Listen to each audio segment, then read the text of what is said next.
नमस्ते, मेरा नाम है याज्ञवल्क और फ्रेम में जो मेरे साथ मौजूद हैं वो हैं ओपी चौधरी। ये छत्तीसगढ़ में एक ऐसा नाम है जो अपरिचित नहीं है। आईएएस रहे हैं, बहुत प्रभावशाली आईएएस रहे हैं। आईएएस वर्ग में एक जो सबसे बड़ा एक वो फेम होता है कलेक्टर होना, तो छत्तीसगढ़ के अधिकांश क्रीम शहरों के, क्रीम जिलों के कलेक्टर रहे और बीजेपी उन्होंने ज्वाइन कर ली, चुनाव लड़े, चुनाव हार गए, लेकिन अब भी बीजेपी में सक्रिय हैं और हालिया दिनों अमित शाह के कार्यक्रम के मंच संचालक के रूप में फिर एक बार नज़रों में आए हैं। ओपी चौधरी जी, आपका स्वागत है और सीधे सवाल है मेरा कि आईएएस की अच्छी भली नौकरी थी आपकी, ठीक ही चल रहा था, ये कहाँ आप ये पंजा कमल झाड़ू ये सब के चक्कर में फंसे, क्या हो गया आपको? देखिए, भारत के लोकतंत्र में हम लाइक करें या डिसलाइक करें, लव करें या हेट करें, बट मैं मानता हूं कि राजनीति बहुत महत्वपूर्ण है और निश्चित रूप से चुनौतीपूर्ण है। मगर इस चुनौती को मैंने स्वीकार किया क्योंकि ये सिस्टम में देश के, प्रदेश के, समाज के लिए, सबके लिए बहुत महत्वपूर्ण है। जैसे एडमिनिस्ट्रेटिव सिस्टम उसी तरह से चलेगा जैसे पॉलिटिकल सिस्टम रहेगा। इवन सामाजिक सिस्टम को भी काफ़ी हद तक राजनीतिक सिस्टम प्रभावित करता है। आर्थिक सिस्टम भी राजनीतिक सिस्टम के हिसाब से चलता है और जो अच्छे लोग राजनीति में नहीं आते हैं उसके बड़े दुष्परिणाम होते हैं किसी भी समाज में, किसी भी देश में। महर्षि चाणक्य ने कहा है कि अच्छे लोगों के राजनीति में भाग नहीं लेने का पहला दुष्परिणाम होता है कि बुरे लोग अच्छे लोगों पर शासन करने लगते हैं। तो इसलिए राजनीति की इस चुनौती को मैंने स्वीकार किया है। कठिन है रास्ता, मगर मैंने इस चुनौती को जीवन में स्वीकार किया और मैं आनंद के साथ इस काम को कर रहा हूँ। लेकिन जो पहला चुनाव आप लड़े जी, उसमें आप ये जो थी कि अच्छे लोग ना आए, क्योंकि चुनाव लोकतंत्र में सबसे अहम है सियासत में कि चुनाव लड़ना, चुनाव लड़ेंगे तो जीतेंगे तो कुछ बात बनेगी, कुछ होगा। तो आप तो चुनाव ही हार गए सर, तो फिर चाणक्य जी की बाकी बात का क्या होगा? देखिए, राजनीति में हम किसी राजनीतिक पार्टी में काम करते हैं, चुनाव जीतते हैं, हारते हैं, सरकारें बनती हैं, कई बार नहीं बनती हैं, विपक्ष की भूमिका मिलती है, लेकिन सबका अपना अपना रोल है, मैं इस बात को मानता हूँ। और लोकतंत्र में जितनी बड़ी भूमिका सरकार की है, रूलिंग पार्टी की है, उसी तरह की एक बड़ी भूमिका विपक्षी दल की भी है। तो एक विपक्षी दल के रूप में आज भारतीय जनता पार्टी को हमें काम करने का जो अवसर जनता ने हमारे लोकतंत्र में छत्तीसगढ़ में प्रदान किया है, तो उसमें भी हम एक अच्छा काम कर सकते हैं और वो भी समाज के लिए उतना ही ज़रूरी है। हाँ, लेकिन निश्चित रूप से आपकी बात से भी मैं आंशिक रूप से सहमत हूँ कि रूलिंग पार्टी में आपकी पार्टी रहती है तो आप एग्जीक्यूटिव के रोल में आपकी पार्टी जो चाहती है समाज में, देश में, शिक्षा में, स्वास्थ्य में बदलाव करना, उस बदलाव को ला सकते हैं। लेकिन राजनीति में तो ये हिस्सा है, कभी आप विपक्ष में रहेंगे, कभी रूलिंग पार्टी में रहेंगे, ये सतत चलने वाली अनवरत प्रक्रिया है और उसके लिए मेंटली हमको प्रिपेयर रहना चाहिए। एक प्रशासनिक अधिकारी के रूप में और उसके पहले एक बहुत मेधावी छात्र के रूप में आपकी एक जर्नी रही है लंबी, लेकिन क्या सबसे ज़्यादा परिपक्व आप राजनीति में आने के बाद हुए? क्या लगता है आपको? हाँ, मैं पहले भी जीवन के हर सफ़र का, हर मोड़ का एक अपना इम्पोर्टेंस होता है। स्टूडेंट लाइफ में भी गांव की गलियों से निकल करके जाना, हिंदी मीडियम सरकारी स्कूल से 12वीं तक की पढ़ाई करके निकलना और आईएएस की जर्नी को दिल्ली में जा कर के पूरा करना एक कठिन रास्ता था, चुनौतीपूर्ण था। उसका अपना आनंद था, उसने भी बहुत अनुभव दिए, बहुत मजबूत बनाया मुझे। और उसके बाद प्रशासन में रहते हुए काम करना, वो भी अपने आप में एक अलग अनुभव होता है। आप एक छोटे जगह से आए रहते हैं, आपके फैमिली का उस तरह का बैकग्राउंड नहीं रहता है, तो आपको कई तरह के नए एक्सपोजर मिलते हैं, भारत का, देश को समझने का, सिस्टम को समझने का, मीडिया को समझने का एक अवसर मिलता है। तो आईएएस के रूप में भी एक बड़ा अच्छा अनुभव रहा। छत्तीसगढ़ के सरगुजा से लेकर दंतेवाड़ा तक, कैपिटल नक्सल क्षेत्र दंतेवाड़ा से राजधानी रायपुर तक, जांजगीर के ग्रामीण क्षेत्रों से लेकर रायपुर के शहरी क्षेत्रों तक काम करने का अवसर मिला। उसने भी इनरीच किया कहीं ना कहीं मेरे अनुभव को। और निश्चित रूप से आपने जो आखिरी बात कही कि राजनीति आकर वो बहुत ही मल्टी डायमेंशनल हो जाती है। आप चारों तरफ से खुले ओपन ग्लास के बीच में रहते हैं और हर तरह की चुनौतियों के बीच में रहते हैं। तो निश्चित रूप से ये अनुभव सबसे बृहद और गहरा अनुभव है। आपके फेसबुक प्रोफाइल को देख रहा था मैं, कई बार नज़र जाती भी है जी। ये पॉलिटिक्स को लेकर आपकी टिप्पणियाँ उसमें कम होती हैं, ज़्यादा मैं देखता हूँ फोकस आप जो यूथ है उसको आप कहीं कहीं वेब सेमिनार करते हैं, कहीं कुछ करते हैं और एक बड़ी लंबी चौड़ी प्रतिक्रियाएं रहती हैं, खूब शेयर होता है, खूब उसके व्यूज़ होते हैं। जब आप यूपीएससी को लेकर पढ़ाते हैं, समझाते हैं, तो ओपी कहीं इस दिशा में भी अपना रास्ता खोज रहे हैं क्या कि यार छोड़ो ये राजनीति, मैं ज़रा इधर काम कर लूँ, ज़्यादा बेहतर है? मैं तो मल्टी डायमेंशनल लाइफ जीने पे ही हमेशा भरोसा करते आया हूँ और उसका अपना आनंद होता है। राजनीति मुख्य रूप से, अभी मैं राजनीति में मुख्य रूप से काम कर रहा हूँ और वो मुख्य रूप से बड़ी भूमिका उसकी है ही। लेकिन आपने जैसे कहा कि युवाओं के बीच में सकारात्मक काम करना, उनको गाइड करना, मोटिवेट करना, not only for UPSC, other चीज़ों के लिए भी उनको हम एक निराशा हताशा में कोई युवा हो तो उसको एक पॉजिटिव डायरेक्शन में लाना, इसकी कोशिश मैं बड़ी प्राथमिकता के साथ करता हूँ। और अलग अलग तरह के काम करने पे मैं बिलीव करता हूँ। लिखने का भी मेरे को शौक़ है, थोड़ा बहुत लिख भी रहा हूँ, अभी पब्लिश कराना दूर है, लेकिन लिखने का भी थोड़ा शौक़ है। इसी तरह से स्टॉक मार्केट का भी मेरे को शौक़ है, एक पैसन है वो भी मेरा। इसी तरह से अभी मैंने एक नया पैसन चालू किया एग्रीकल्चर का, तो प्रोग्रेसिव फार्मिंग करके केला, नारियल और चीकू की फार्मिंग कर रहा हूँ और एक मॉडल इस्टेब्लिश करने की कोशिश कर रहा हूँ गांव में कि किसान खेती के माध्यम से भी बड़े अपने लाइफ में बड़े परिवर्तन ला सकते हैं। आईएएस सब शायद नहीं बन सकते, आईएएस बनाने की हम कोशिश करते हैं हमारे प्रदेश के क्षेत्र के बच्चों को, देश के बच्चों को, मिडिल क्लास के बच्चों को, लेकिन सब शायद आईएएस नहीं बन सकते। लेकिन अच्छी खेती बहुत सारे लोग कर सकते हैं, मैक्सिमम लोगों के पास एग्रीकल्चर एरिया है। तो मैंने खेती को भी एक नया पैशन के रूप में अपना डेवलप किया है। तो इन सारे कामों को मैं करने में एक आनंद का अनुभव करता हूं, लेकिन निश्चित रूप से राजनीति अभी मुख्य काम है। अच्छा, राजनीति बेहतर कौन करता है? आपके सामने कई दृष्टांत उदाहरण है, प्रदेश में ही चलते हैं। डॉक्टर रमन की राजनीति अच्छी लगती है आपको, भूपेश बघेल जी की राजनीति अच्छी लगती है, किसकी राजनीति लगती है कि यार ये बहुत मारक है, सीखने लायक तो है, भले विरोधी क्यों ना हो? कुछ है ऐसा? देखिए, मतलब हर व्यक्ति के लाइफ को मैं देखते रहता हूँ, ऑब्जर्व करते रहता हूँ। जैसे रमन सिंह जी हैं भारतीय जनता पार्टी में, या बृजमोहन अग्रवाल जी हैं, या अभी अरुण साव जी प्रदेश अध्यक्ष बने हैं, या विष्णुदेव साय जी हमारे पहले प्रदेश अध्यक्ष, इसके पहले प्रदेश अध्यक्ष थे, मेरे ही लोकसभा क्षेत्र से आते हैं।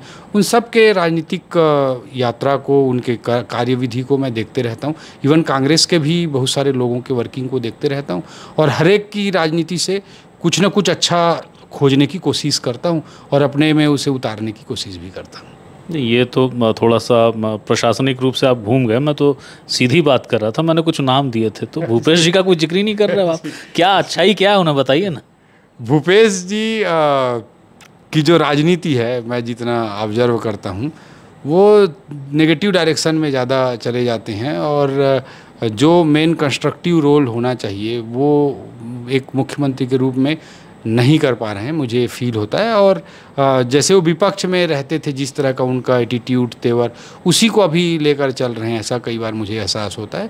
उनको एक कंस्ट्रक्टिव, पॉजिटिव, एक संवैधानिक एग्जीक्यूटिव के मुखिया के रूप में अपने रोल को बदलना चाहिए, जो वो नहीं करते हुए नज़र आते हैं। लेकिन राजनीति में तो जो उनकी कलाएँ हैं, जो आप जिनको आप नेगेटिविटी बता रहे हैं, वो एक अनिवार्य योग्यता है, क्या वो सीखने लायक नहीं है? देखिए, आप योग्यता को अपने तरीके से परिभाषित कर सकते हैं, लेकिन मैं यही कहूँगा कि जब आप एक मुख्यमंत्री के रूप में होते हैं तो आपका व्यवहार, आपका बॉडी लैंग्वेज, आपकी भाषा बहुत ही गरिमामयी होनी चाहिए और एक विजन लेकर स्टेट के लिए काम करना चाहिए किसी भी मुख्यमंत्री को। तो वो विजन का मुझे बड़ा घोर अभाव दिखता है और हर जगह तत्कालिक राजनीतिक लाभ उनकी राजनीति मुझे दिखाई देता है। बीजेपी के अंदर जो अभी नज़ारा दिख रहा है, बीते खासकर इस 2018 के बाद ये जो आखिरी के 6 महीने हैं, हम ये देख रहे हैं कि जो रणनीति बनाने वाले लोग हैं, जो आपका केंद्रीय दल है, नेतृत्व है, वो अब पहली पंक्ति पर नहीं, दूसरी पंक्ति पर नहीं, तीसरी और चौथी पंक्ति में से तलाश रहा है लोगों को। ओपी इनमें से क्या अपने आप को पाते हैं उस क्यू में, तीसरी पंक्ति, चौथी पंक्ति, जिनकी तलाश चल रही कि इनमें से लाओ नेतृत्व आगे? देखिए, मैं क्यू में कहाँ खड़ा हूँ ये मैं बिलीव ही नहीं करता, क्यू के कॉन्सेप्ट पे ही बिलीव नहीं करता। और भारतीय जनता पार्टी बहुत ही पारदर्शी पार्टी है और योग्यता को खोज कर निकालने वाली पार्टी है। इसमें कोई परिवारवाद को, वंशवाद को स्थान नहीं है। इसमें योग्यता पर आधारित मेरिट बेस्ड वर्किंग, आप वर्क करेंगे तो आपको निश्चित रूप से अवसर दिया जाएगा, उस पर बिलीव करने वाली पार्टी है। और हमने अगर राजनीति ज्वाइन की है, भारतीय जनता पार्टी मैंने ज्वाइन किया है, तो मैं भारतीय जनता पार्टी पे बिलीव करता हूँ इसलिए ज्वाइन किया है और उसकी वर्किंग पे बिलीव करता हूँ इसलिए ज्वाइन किया है। तो भारतीय जनता पार्टी को मैंने अपने आप को सौंप दिया है। अब मेरा क्या उपयोग करना है, कहाँ संगठन मुझे किस जगह पे, किस समय पे कहाँ फिट पाता है, वो संगठन को डिसाइड करना है। मैं उस पर दिमाग नहीं लगाता कि मुझे कहाँ क्या अवसर दिया जाएगा, क्या नहीं दिया जाएगा। I never think on those lines. और अभी भी जैसे संगठन का गठन हो रहा है तो मैं कभी किसी से जाके नहीं बोलता कि मुझे ये बना दो वो बना दो। संगठन जो भी जिम्मेदारी देता है उसको मैं पूरी ईमानदारी से निभाने का प्रयास करता हूँ। मोदी G20 का प्रदेश संयोजक बनाए तो उसके लिए काम कर रहा हूँ। अभी प्रदेश प्रवक्ता की भी जिम्मेदारी दी है तो उसके लिए मैं पूरी ईमानदारी और निष्ठा के साथ सरकार को लोकतंत्र में एक कंस्ट्रक्टिव और एग्रेसिव पोजीशन का जो रोल होना चाहिए उसको एक प्रवक्ता के रोल को प्ले करने की कोशिश कर रहा हूँ। तो मैं इस लाइन में कभी नहीं सोचता कि मुझे पार्टी क्या बनाएगी। मैं उन सब चीज़ों से ऊपर उठ करके राजनीति में आया हूँ और मैं निश्चित रूप से पार्टी जो जिम्मेदारी देगी उसे 100% ईमानदारी से निभाने का प्रयास करूँगा। मोदी G20 से जुड़ा एक किस्सा है, उसको पूछूंगा अगला, लेकिन एक सवाल उसके पहले जो ज़्यादा ज़रूरी है, प्रासंगिक है। IAS के जब आप IAS होते हैं, अभी भी जो IAS हैं मैं उनको देखता हूं कि वो काफ़ी अपने जो उनका एक ऑरा होता है, IAS के साथ अक्सर खड़ा होता है, उनका एसोसिएशन बहुत प्रभावशाली होता है, मगर फिर भी कहीं कहीं गुटबाजी हो जाती है। आप जब राजनीति में हैं, अभी जब भाजपा में हैं, तो यहाँ पर भी गुटबाजी है, तो ये गुटी संतुलन कैसे साधते हैं ओपी आप? मैं इस पर ज़्यादा दिमाग ही नहीं लगाता हूँ। पार्टी संगठन जो काम देता है वो मैं करता हूँ और सबका सम्मान करना, जो बड़े हैं सबका सम्मान करता हूँ और पूरी कोशिश करता हूँ कि मैं किसी को व्यक्तिगत रूप से या किसी गुटीय रूप से किसी को अनावश्यक मेरे कार्यों से किसी प्रकार की असुविधा असहजता ना हो, इसका मैं पूरा प्रयास करता हूँ। संगठन जो काम देता है उसे ईमानदारी से करता हूँ। मैं इस बात को कोई दिमाग नहीं लगाता कि कौन क्या है, क्या गुट है क्या नहीं है। I never think on those lines. Modi G20 का मंच था, अमित शाह बिल्कुल आने वाले थे, मंच का संचालन आप कर रहे थे। मंच माला माइक नेता इनसे बचता नहीं है, कुछ नेता भी थे मंच पे और आपने बड़े शिष्टता के अंदाज में, जो आपकी शैली है, आपने कहा मंच खाली कर दीजिए। मंच खाली भी हुआ, 2 बार आपने इस बात को कहा और तालियां बजी और ओपी जिंदाबाद भी हुआ और आपको हाथ जोड़ना पड़ गया। इसको किस रूप में देखें हम लोग? देखिए, जब हम कोई बहुत मतलब देश के गृह मंत्री जी का कार्यक्रम था और ऐसे कार्यक्रम में अनुशासन को स्थापित करना, वहाँ मंच संचालन जो कर रहा होता है उसको तात्कालिक परिस्थितियों को नियंत्रित करना एक स्वाभाविक जिम्मेदारी होती है। इतनी ज़्यादा भीड़ थी, इतने ज़्यादा लोग थे कि सीटिंग अरेंजमेंट में भी हम देख रहे थे कि थोड़ी कई बार कई लोगों को, हमारे सीनियर लोगों को स्थापित करने के लिए थोड़ा हमको आग्रह करना पड़ रहा था। तो हम नीचे भी व्यवस्था बनाने की कोशिश कर रहे थे। उतना ही इम्पॉर्टेंट होता है ऊपर स्टेज में भी व्यवस्था को बनाए रखना। और कई बार हो जाता है कि लोग उतना डिसिप्लिन उसको ध्यान नहीं दे पाते एक आध लोग। तो इसके लिए मैंने एहतियातन इस चीज़ को बोला था कि जहाँ जिसकी ड्यूटी है वो वहाँ पर रहें। और ये मैंने कहा, जैसे कई बार होता है कि बड़ा VVIP प्रोग्राम हो, बड़े इम्पॉर्टेंट लोग हों और कई बार कुछ मूवमेंट पीछे स्टेज में हो जाता है, उसको भी बड़ा नेगेटिव माना जाता है, क्योंकि आज सोशल मीडिया का युग है, हर जगह लाइव होता रहता है। तो इस तरह के पीछे के मूवमेंट भी स्टेज में उचित नहीं लगते हैं। इसीलिए जो स्टैंडर्ड के अच्छे ऑडिटोरियम है उनमें पीछे से गलियारा बनाया जाता है। तो उस तरह का गलियारा पंडित दीनदयाल उपाध्याय ऑडिटोरियम में भी बना है। तो उन सब बातों को मैं पहले से बता रहा था ताकि किसी प्रकार की अव्यवस्था उत्पन्न ना हो। और उसके बाद जो व्यक्तिगत नारे मेरे ऊपर लगाए तो मैंने हाथ जोड़ करके निवेदन भी किया, करबद्ध करके मैं प्रार्थना करता हूं कि किसी के व्यक्तिगत नारे ना लगाइए। वो भी अनुशासन का हिस्सा होता है कि किसी के व्यक्तिगत नारे इतने बड़े कार्यक्रम के बीच में ना लगाए जाए। तो मैं एक मंच संचालक के रूप में अनुशासन स्थापित करने का पूरा प्रयास कर रहा था और सबने सहयोग किया और उसके कारण अनुशासित ढंग से गृह मंत्री जी का इतना अच्छा कार्यक्रम हो पाया। आप कभी चंद्रपुर पर नज़र मंडराते दिखते हैं, आप कभी रायगढ़ पर रुचि दिखाते हैं। विधानसभा चुनाव लड़ेंगे या क्या है, मतलब किस जगह से लड़ेंगे? खरसिया नहीं दिखता, बाकी सब दिखता है। नहीं, खरसिया में मैं लगातार संगठन के सारे काम तो खरसिया में करता भी रहता हूँ। और इसके अलावा मैं जो दूसरी जगह भी अगर मुझे पार्टी अगर चुनाव लड़ाना चाहती है या खरसिया में लड़ाना चाहती है या चुनाव लड़ाना नहीं चाहती है, वो सब निर्णय संगठन का है। संगठन जो निर्णय करेगा उसके अनुसार मैं काम करूँगा। क्या आपको वो चीज़ बड़ी प्रेरणादायक लगती है जब वो उत्तराखंड के मुख्यमंत्री चुनाव हार गए और फिर पार्टी ने कहा नहीं मुख्यमंत्री तो यही बनेगा? तो कहीं ऐसा लगता है कि आपको कि यार जब पार्टी को बनाना, पार्टी तो मुख्यमंत्री बना देती है, चुनाव हारने जीतने से क्या होता है? ऐसा कुछ है विजन में? नहीं, देखिए, लोकतंत्र में चुनाव जीतना ही बहुत महत्वपूर्ण है, लेकिन भारतीय जनता पार्टी वो पार्टी है जो अपने निर्णय मेरिट के बेसिस पे बहुत नाप तोल कर लेती है और बेस्ट डिसीजंस आज भारतीय जनता पार्टी में हो पा रहे हैं।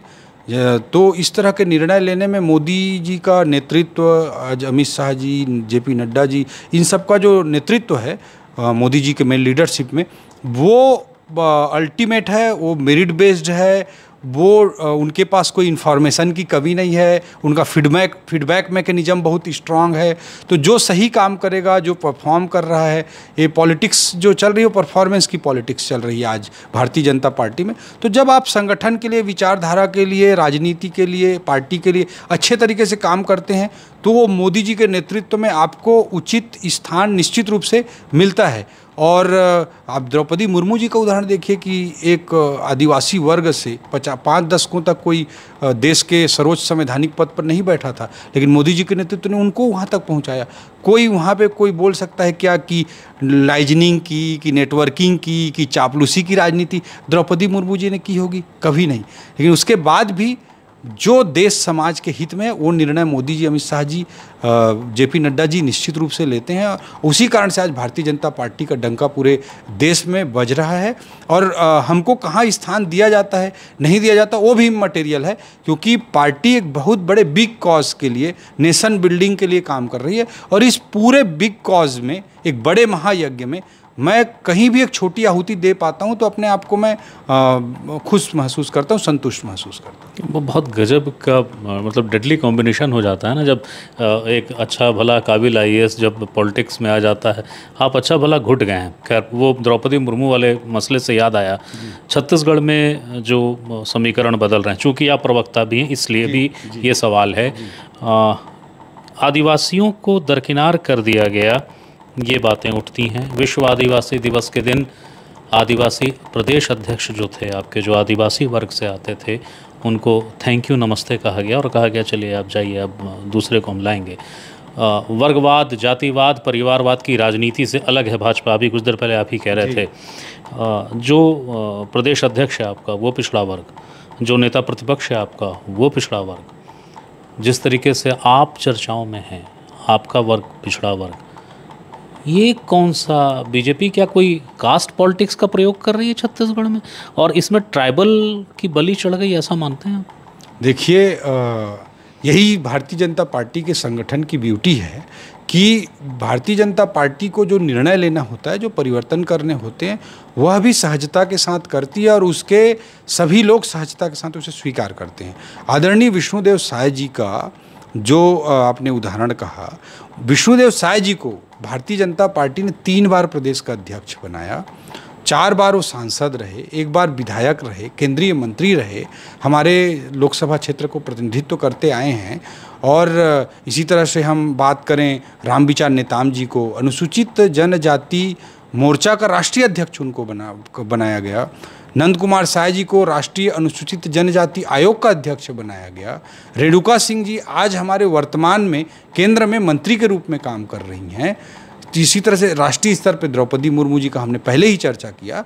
तो कहीं से बात मान लेना कि आदिवासी समाज के भारतीय जनता पार्टी विरोधी है, ये बिल्कुल कांग्रेस के द्वारा कोशिश किया जा रहा है कि इस तरह का गलत वर्जन क्रिएट किया जाए, जिसको छत्तीसगढ़ प्रदेश की और देश की जनता भली भांति समझती है और ये मुँह की खाएंगे। ये कांग्रेस का वर्जन हो सकता है। भारतीय जनता पार्टी सबको प्रतिनिधित्व देने के सिद्धांत पर विश्वास करती है और विशेष करके समाज के हाशिए पर खड़े वर्गों को आगे लाने पे पूर्ण रूप से काम करती है। इसके अनेकों उदाहरण पूरे आपको मिल जाएंगे। ये मेरे सवाल का एक हिस्सा था जिसका आपने एक व्यापक परिदृश्य दे दिया। अब मैं तो ये पूछ ही नहीं रहा था कि विष्णुदेव साय किस किस पद पर रहे, पर ठीक है। मेरे सवाल का दूसरा हिस्सा था कि कास्ट पॉलिटिक्स का प्रैक्टिकल कर रही है क्या आप बीजेपी? पिछड़ा वर्ग ही क्यों, कोई दूसरा क्यों नहीं? देखिए, कोई भी डिसीजन लिया जाता है तो भारतीय जनता पार्टी में एक बड़े सोच समझ के, merit based, objective, data driven, feedback driven decisions होते हैं। और उसमें हो सकता है आपको कहीं कुछ कॉम्बिनेशन नज़र आए या कहीं कुछ कॉम्बिनेशन नज़र आए। उस समय जब निर्णय लिया जाता है तो अनेक परिस्थितियों और अनेक एंगल को, अनेक दृष्टिकोण को, कोण को समझ के निर्णय लिया जाता है। अब उसमें एक नज़रिया आप देख सकते हैं, जो नज़रिया आपका रखना चाहें। बाकी बहुत सारे मल्टी डायमेंशनल वे में सोच करके डिसीजन लिए जाते हैं। बाकी आप उसमें कोई इंसिडेंट लगाएं, एक अलग विषय हो सकता है। भारतीय जनता पार्टी सबको प्रतिनिधित्व देने के सिद्धांत पर निश्चित रूप से भरोसा करती है और विशेष करके जो दबे कुचले समाज के हिस्से हैं उनको आगे लाने पर पूरा भरोसा करती है, और मेरिट बेस्ड जहाँ जिसकी जो योग्यता है, जहाँ जिसका जो उपयोग है संगठन में, वह भी करती है। आपका नज़रिया हो सकता है कि आप उसे किसी नज़रिए से देखें। आखिरी सवाल है, वो कोरबा का एक वीडियो या कहीं का एक वीडियो कोयला का आपने जारी कर दिया और उसके करीब 1-1.5 महीने के अंदर या कुछ थोड़े समय के बाद आपके खिलाफ FIR हो गई, तो अभी आप मतलब अभी आप फरार हैं या अभी आपने बयान दिया है, ये क्या है उस केस का स्टेटस, कुछ है जानकारी? पुलिस से मेरे को कोई नोटिस नहीं आया है, और वो वीडियो मुख्यमंत्री जी ने भी बयान दिया तो बोला 2 साल पुराना वीडियो है। उन्होंने ये नहीं बोला कि यहाँ का वीडियो नहीं है। एक चीज़, एक कांग्रेस के कार्यकर्ता शिकायत कराया गया और पॉलिटिकली मोटिवेटेड होकर के FIR दर्ज की गई है। राजनीति में इस सब परिस्थितियों को मैं बिल्कुल सहजता के साथ स्वीकार करता हूँ। ये सब चुनौतियाँ हैं, और कांग्रेस की जिस तरह की द्वेषपूर्ण बदलाव की राजनीति, बदला लेने की राजनीति जो होती है, वो करते रहते हैं, और उसके लिए हम मानसिक रूप से तैयार हैं। हम सशक्तता के साथ, और कोयला के जो माफिया हैं उनके खिलाफ FIR नहीं किया गया, और उस वीडियो को जारी करने वाले के खिलाफ FIR हो गया। बाद में IT का रेड हुआ तो कोयला के दलालों के पास 200 करोड़ का transaction in short duration of time, ये प्रेस रिलीज में लिखा है IT डिपार्टमेंट ने, अधिकारियों के द्वारा पैसे का ट्रांजैक्शन, इलेक्शन में फंडिंग, जो बेनामी प्रॉपर्टी है उनमें इन्वेस्टमेंट, ये डिपार्टमेंट के आधिकारिक बयान में लिखा हुआ है। तो जो बातें मैं उजागर कर रहा था तो वो तो प्रमाणित हो गई हैं एक तरह से। अभी कई अधिकारियों को मैं सुना हूँ कि नोटिस आ चुका है, वो जवाब दे रहे हैं, कई लोगों के केस मतलब आगे बढ़ रहे हैं। इस तरह की बातें मैं लगातार सुन रहा हूँ, आप भी सुन रहे होंगे। तो ये जो बातें उठा रहा था तो प्रमाणित हो गया। तो वीडियो में क्या जारी किया, उसके बजाय माफियाओं पर फोकस करना चाहिए मुख्यमंत्री जी को। आप अपने आप को 2 साल के बाद, 1.5 साल के बाद चुनाव हैं, कहाँ पाते हैं? भारतीय जनता पार्टी जो भूमिका देगी वो भूमिका का निर्वहन करूंगा। मैं नहीं सोचता कि 2 साल बाद कहाँ रहूँगा, कल कहाँ रहूँगा। आज मेरा जो दायित्व है उस पर मैं फोकस करता हूँ। बहुत बहुत शुक्रिया। ये थे OP चौधरी। और जैसा कि मैंने सवाल जवाब के बीच के क्रम में कहा, थैंक यू, सवाल जवाब के बीच के क्रम में कहा कि ये बहुत डेडली कॉम्बिनेशन होता है। एक अच्छा खासा प्रशासनिक अधिकारी जब राजनेता हो जाए और घाघ राजनेता बनने की ओर बढ़े तो जवाब निकालना बड़ा थोड़ा जटिल हो जाता है। लेकिन फिर भी ये स्पष्ट है कि OP चौधरी की जो पृष्ठभूमि है, शैक्षणिक पृष्ठभूमि हो या जिस तरीके से वो काम करते हैं, उनकी जो शैली है कि सबसे सधे किसी से बिगड़े नहीं, कम से कम बीजेपी के अंदर ये नीति लाभदायक है। मगर कितनी और कहाँ तक और कब तक इसके नतीजे होंगे, इसका इंतज़ार करना होगा। याज्ञवल, द सूत्र, रायपुर। द सूत्र की खबरों को देखने के लिए प्ले स्टोर और एप्पल स्टोर से डाउनलोड करें हमारा ऐप द सूत्र। आप हमारी खबरें thesutra.com पर भी देख सकते हैं। Social media platforms Twitter, Facebook और इंस्टाग्राम पर भी हमें फॉलो कर सकते हैं। साथ ही यूट्यूब पर भी हमें सब्सक्राइब करें।